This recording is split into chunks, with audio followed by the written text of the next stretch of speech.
पाकिस्तान में target killing के पीछे भारत का हाथ निकला। सेक्रेटरी खारजा साइरस काजी सबूत सामने ले आए। प्रेस कॉन्फ्रेंस करते हुए कहा कि हमारे पास 2 पाकिस्तानी शहरियों को इंडिया की जानिब से कत्ल किए जाने के मुसद्दे का सबूत मौजूद हैं। कातिल के इंडिया से मुसद्दे का लिंक मिले हैं। टारगेट किलर उमैर ने 5 टारगेट किलर्स की टीम बनाई। कानून नाफिज करने वाले इदारों ने गिरफ्तार कर लिया।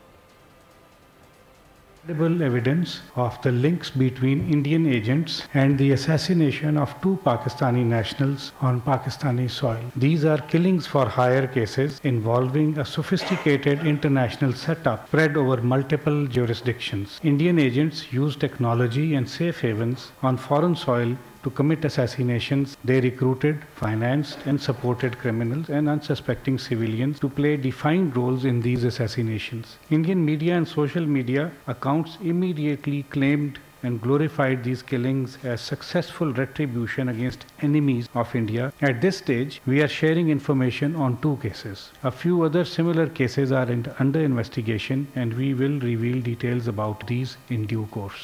The assassination on 11 October 2023, Mr. Shahid Latif was assassinated outside a mosque in the city of Sialkot. A detailed investigation revealed that an Indian agent, Yogesh Kumar, based in a third country, orchestrated the assassination. Yogesh Kumar recruited Muhammad Umair, a laborer in that third country, to act as a contact with local criminals in Pakistan to trace and assassinate Shahid Latif. Umair organized a team of 5 target killers based on the confessional statements.